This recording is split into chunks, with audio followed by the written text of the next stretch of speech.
Thank you, good people.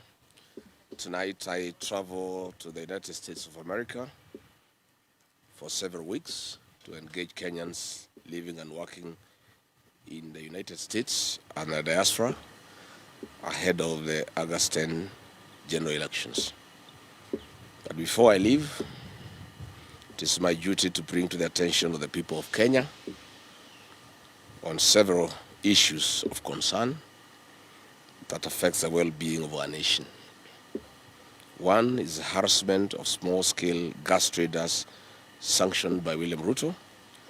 Number two is a plot to rig the 2027 general elections using the Korean Meru Technologies Limited system. Targeted harassment of small-scale gas traders. I've on several occasions brought to the attention of Kenyans on the systematic economic sabotage, deliberate harassment, state-sanctioned extortion, and impoverishment of the people of Kenya by this regime. Lost on its mandate and promises made in 2022, the regime is hell-bent to impoverish the very small-scale traders and the people on whose pedestal it ran. Today, I want to speak to millions of small-scale traders in the gas industry who have, for the last few weeks, reached out to me after months of oppression and an extortion cartel. But before then, let me remind the people of Kenya that this regime was founded on the philosophy of bottom-up economic transformation agenda. But over the last 4 years, the regime is doing the exact opposite. The small trader, the Kenyan retailer, who was supposed to be moved from the bottom of the economic pyramid, now the retailer has been moved to the bottomless pit. Kenya has between 4 million to 5 million micro and small retail enterprises who hold dukas, kiosks, and market stores. They form a majority of neighborhood shops supplying daily household goods. This number is well over 60% of the medium and small enterprises market base. On 2nd March 2023, at the Kenyatta International Conference Center, William Ruto, during the launch of the Women Enterprise Fund, in the presence of hundreds of women, made the famous Mutungi ya gas promise that the price of the 6 kg gas cylinder would trade between 300 to 500 Kenya shillings from the then 2,800. This was to be effective from June 2023. Little did we know that he was planning to raid the trade and dominate it. For the last 2 years, small-scale gas dealers have been put under ruthless state-sanctioned seizure, systematic harassment, and a total subversion of the regulatory framework and the guidelines for the retail of liquefied petroleum gas in cylinders. Let me break it down as this is happening. In June 2025, the Deputy Inspector General of Police, Edward Lagat, formed a clandestine police unit, which is stationed in Hurlingham, Nairobi, formerly known as the Heart Center. This police station is not gazetted. It is called the Black Site, as it's popularly known. It has an armory, a clandestine budget, and a multi-rank police command with Mr. Robert Linyiru Gituma serving as the OSPD. There are other ranks of SSP, OCS, Deputy OCS, OC Crime, and 25 rogue officers in the rank of constable. This unit operates under private supervision of a private citizen, Mr. Cleve Mutiso. Mr. Mutiso is always in the field brandishing firearms and threatening small-scale traders, doing illegal inspections, ordinarily the duties of the Energy Police Station in Kawi House, Nairobi. Between June and October 2025, this vigilante group operating with impunity raided Nairobi, Kiambu, Kajiado, and Machakos small-scale gas retailers using private vehicles and private lorries. They took away with them over 200,000 gas cylinders. No single inventory was done. No OB entry was recorded, and nobody was taken to court. Where are these 200,000 gas cylinders? These overseers officers report directly to DIG Langat, and they are indeed untouchable. On March 10, 2025, EPRA, in a letter reference EPRA/PEACP/SE/1/CO/PM, declared itself the sole enforcement agency in this sector. However, the vigilante group under DIG Langat and Mr. Mutiso get direct support from one Deputy Director of Surveillance and Enforcement, Major Retired Agostino Uma, who shares crucial intelligence and points of sale for the licensed small-scale traders. I'm aware that on 21st August 2025, the small-scale gas retailers in Kenya, who are over 500,000, wrote to President William Ruto on this matter, and a letter reference MBN/GAN/97/25. Again on 1st April 2026, under reference MISC/2026, they wrote again to President William Ruto. After these letters, the harassment has more than doubled. Hithato, the pain is more. When Eliud Langat deployed this team to North Rift, Nyanza, and Western regions, they forcibly took away gas cylinders and vehicles and put them at the Kakamega police station. When they illegally wanted to prosecute the matter, the Office of the Director of Public Prosecution via letter reference ODPP/KAK/CAM/1/069, dated 18th October 2025, stated that this operation was carried out without notice to EPRA and therefore improper per Section 11E of the Energy Act 2019. The above is just one of the cases of brutal and constant harassment, arbitrary and unlawful arrest, and unlawful enforcement procedures against LPG traders. It must be clearly noted that no LPG trader is against any regulations and laws. The question is harassment, arbitrary arrests, illegal seizure of gas cylinders, and extortion by DIG Langat and his militia.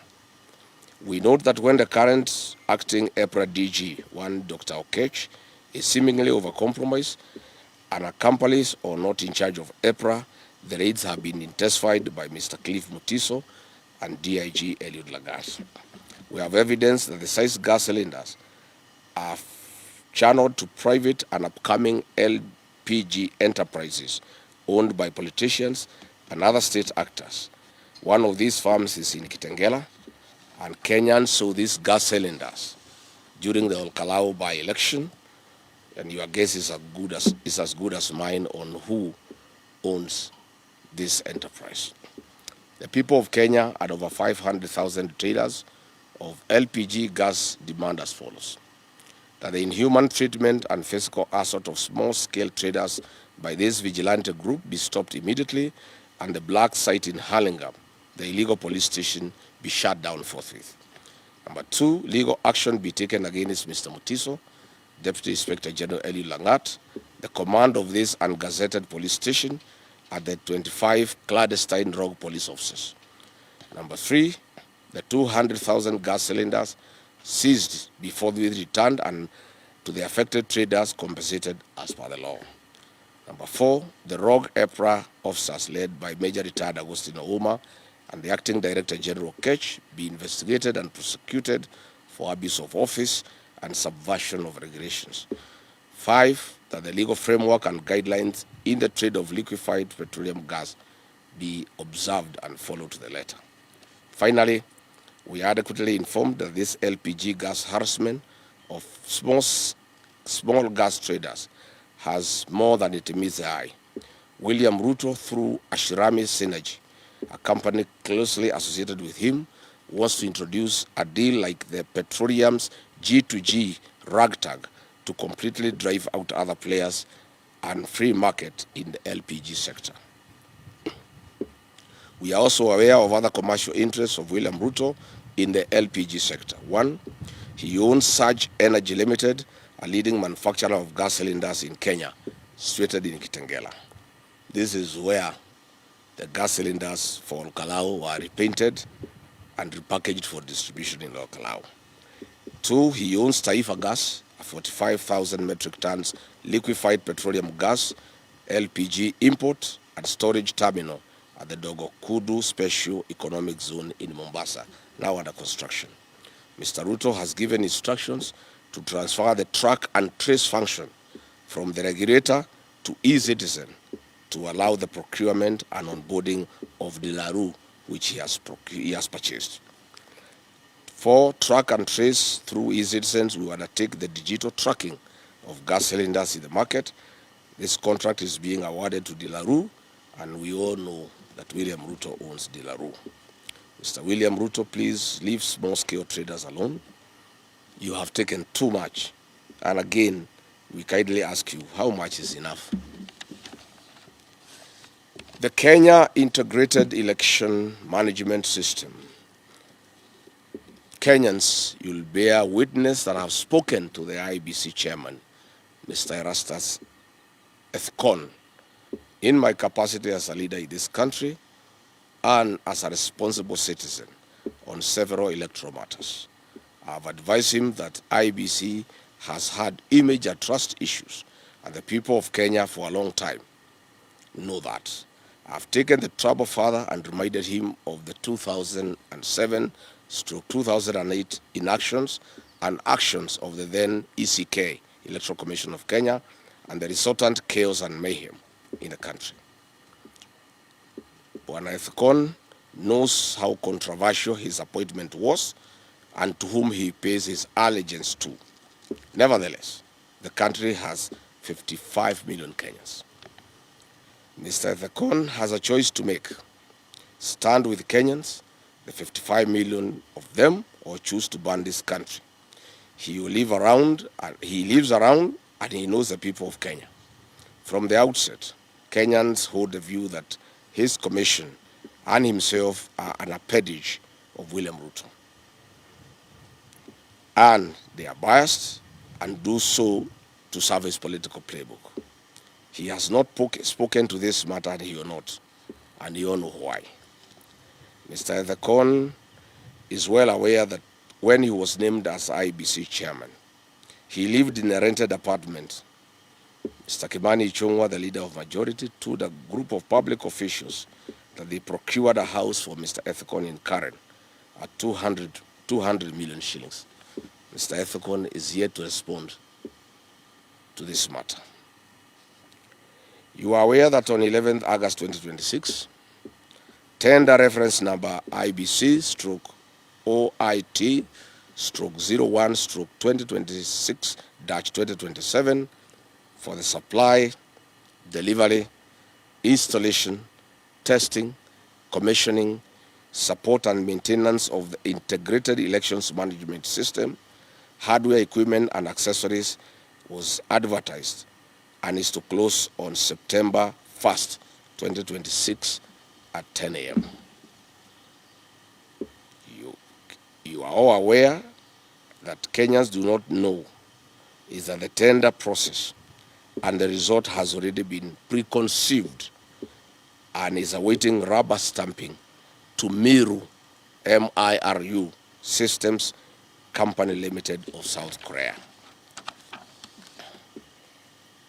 Mr. Chairman Ethkon, it is within your knowledge and mischief that what is actually happening is a mundane public relations exercise to manage the other bidders and 55 million Kenyans.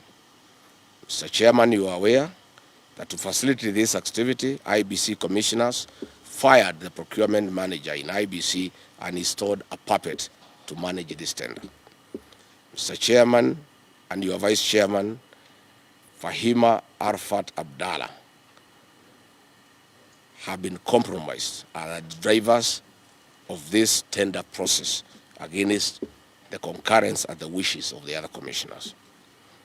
Mr. Chairman, this is not the first time I'm raising an alarm on your Vice Chairperson.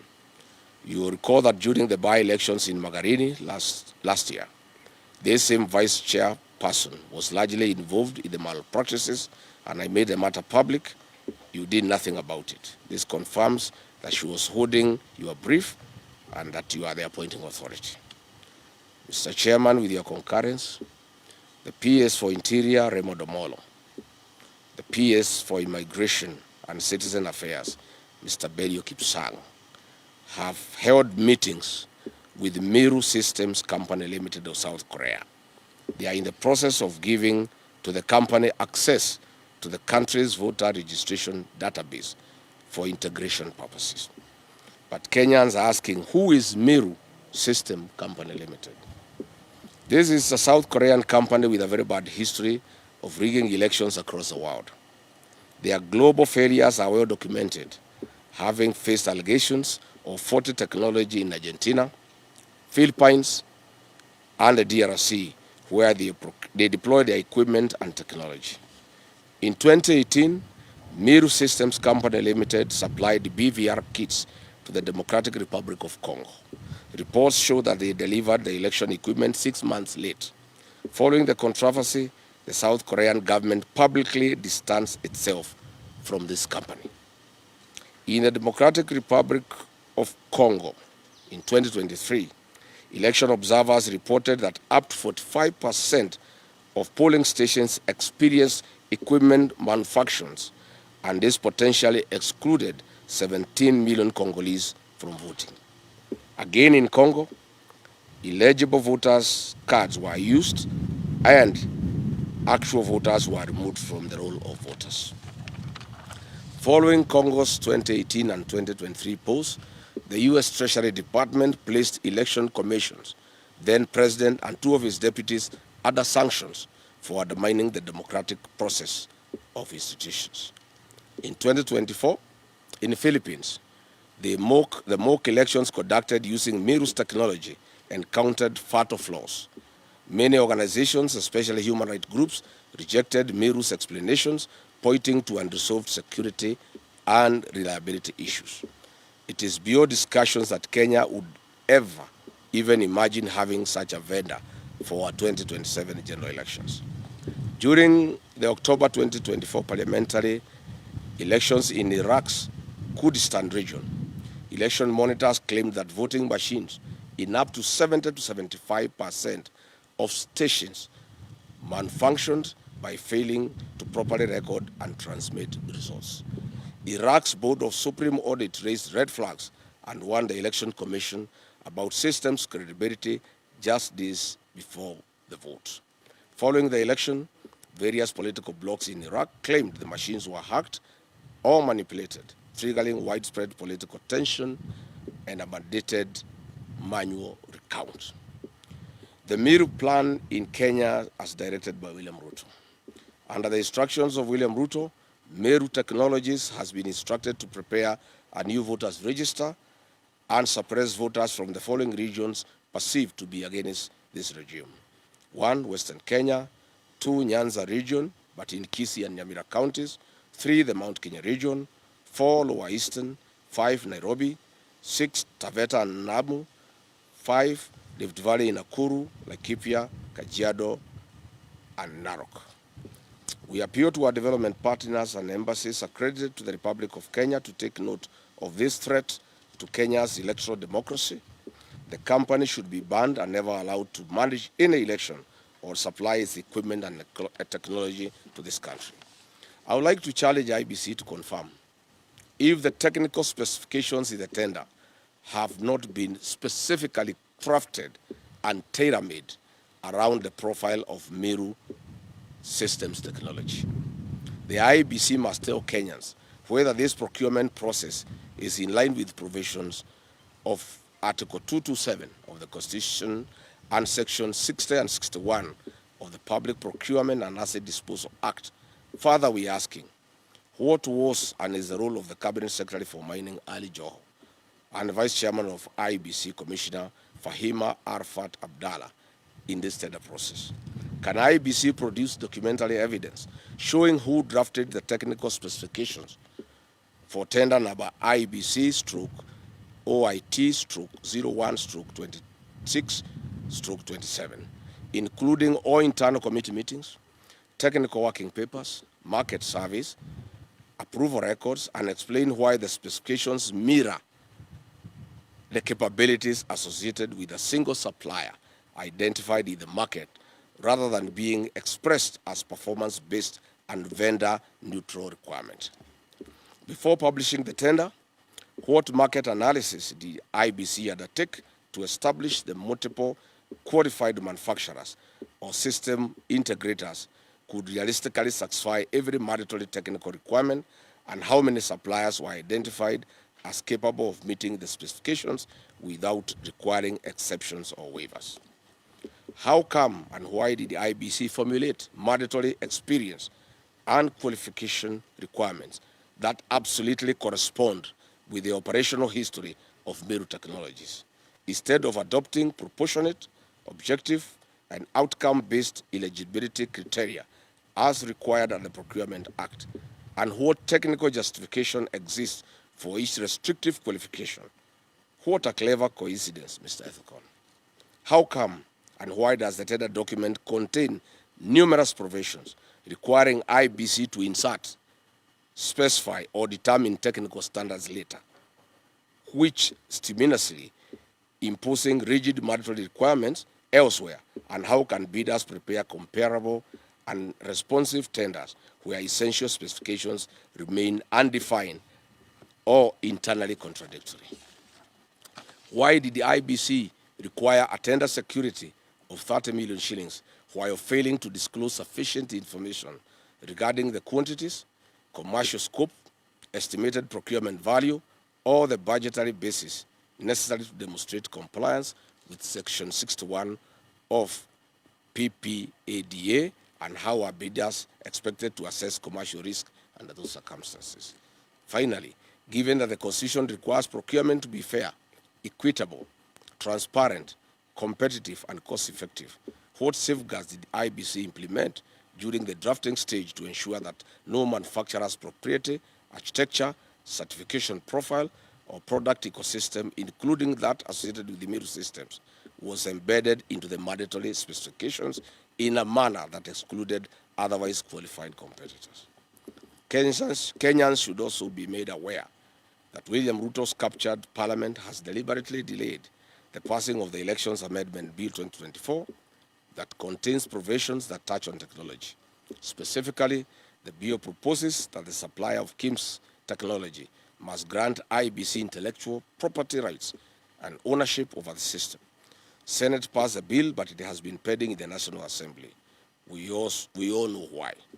It is also not lost on Kenyans that recent changes in the ownership of Delaru Kenya Limited is directly linked to the ongoing electoral fraud that will be deployed in August 2027. Delaru Kenya Limited is a security printer with the technical capacity to print election materials locally. I am persuaded that William Ruto's recent investment in Delaru Kenya Limited is part of the rigging game plan that has now been put into play. No wonder, despite all the indications from independent scientific polling and intelligence assessment that show a William Ruto loss, he is confident that he'll whitewash any opposition and extend his kleptocracy for a further 5 years. Vulnerable and defective electoral voting technology threatens electoral transparency and the credibility of an electoral process.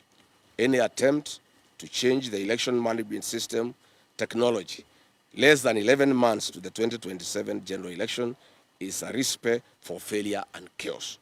The real mischief of IBC, as directed by William Ruto, is to interfere with the voter register during the digital migration of data from the Smartmatic KIMS to the Meru technology kits. This they intend to do the last minute so that there is no room for corrections. This will cause massive vote rigging and voter suppression in some areas. Good people, that is what we needed to say about the harassment of small-scale traders in LPG gas trade and the attempt to bring this technology from South Korea that has failed everywhere, and specifications are tailor-made. And I've been told that the technology will cost 6.5 billion. up from the 4 billion the current system is charging, creating a 2.5 billion bribe to the IBC commissioners and their cronies. Kenyans must resist this. Finally, I want to say, I want to go to Kikuyu constituency. The last time I was there, Kimani Ichung'wah unleashed violence on the people of Kikuyu, and the police were part of that violence. I'm told Kimani Ichung'wah was having a meeting this morning at 5 a.m. with the Dagoretti South MP, Mheshimiwa Kiarie, to plan on how to attack the people of Kikuyu. I want to ask the Inspector General of Police, Douglas Kaja, to provide security to that meeting, and his officers should not be part of violence that, as they were last time.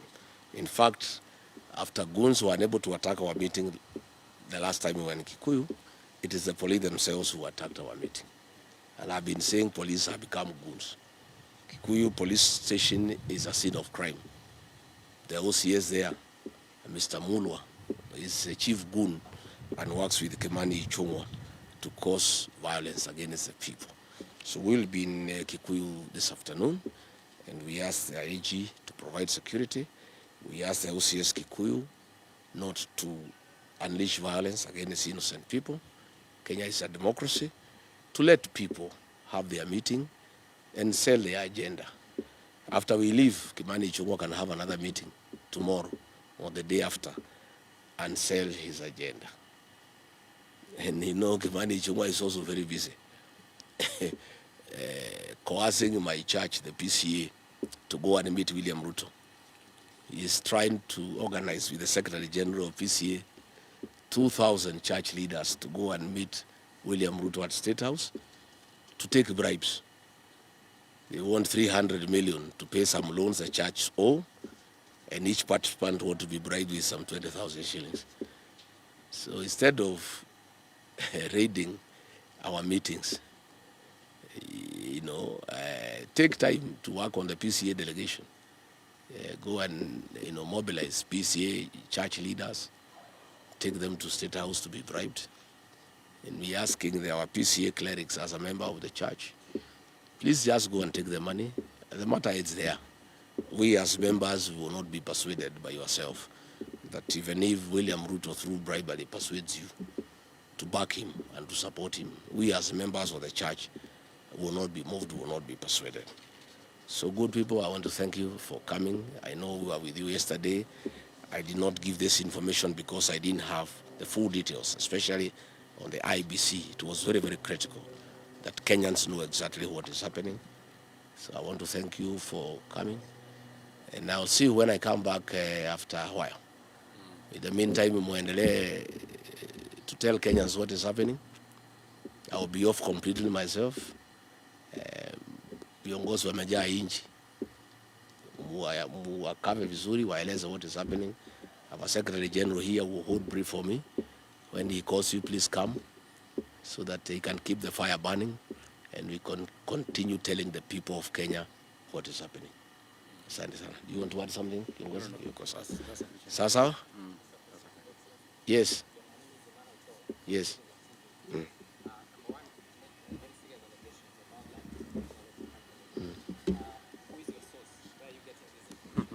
IBC, inside IBC. You know what is happening? Manoto. And you have noticed, Kenyans are very patriotic. That is why Rikichi has a lot of information. And Kenyans have come to trust me. You know, previously, leaders in the opposition will be given privileged information of a confidential nature. And they use it to trade with the government to get money and other favors. Rikichi is a patriot. Any information given by the people of Kenya, I give it to the public, and it has helped to a great extent to stem some of these excesses. This information has been given to me by officials within IBC. This tender was tailor-made. The specifics were made in a way, the specs, that nobody else can win this tender other than this South Korean. And you'll see, I'm told even the competitors have gone to the Procurement Appeals Tribunal to say, no, you cannot do specs that are tailor-made for a company. And I want now to challenge you as the media to go to IBC, ask for the specs in this tender. Then Google and get what this South Korean firm has. And you'll find word to word, sentence by sentence, requirement by requirement. It's a fraud. And I want to thank IBC officials who have looked for me, great patriots of this country, who don't want anybody to mess with this country. And they are saying it is not possible to have a new system within the remaining time of 11 months. When do you do digital migration? When even tender now has been not been awarded. By the time it is awarded, they come, digital migration. The elections are here. There is no time to interrogate. I want to recommend that the current system of smartmatics be retained, because already they have the data, they have the experience, and we have seen them do elections. I saw in Olokalau, the system was quite okay. I don't think we have a problem with this system of smartmatics. But it is not possible to have a new system to manage our elections between now and the election, 11 months. Because they'll have to migrate the data from Smartmatics to the new company. Why do we have to get data from a company that is already in the country and give it to a new entrant? What is the gain? They have already done the donkey work. They have all the data. They have the voters register. Why do you want to move that data to a new company? That is where the mischief is. They want to interfere with the voters register, especially in areas where William Ruto has been rejected. I've read the areas where they want to interfere. And they are working with PS Remodomolo and Belio Kipsang, who are the custodians of IDs and the data of people who are registered to be Kenyans. And that is where there is mischief, and will not agree. And I want to thank the IBC officials who brought this matter to my attention.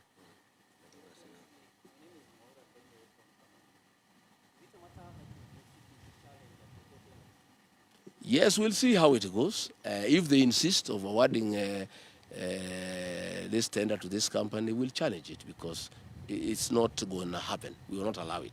Because it's totally absurd. And you can see the intention. It is clear that it is, and this is a company that has failed in every country they have been. So why do you want to bring failure from other countries to Kenya? We cannot accept. Thank you very much. Nafikiri hiyo inatosha. Ndio. Yes.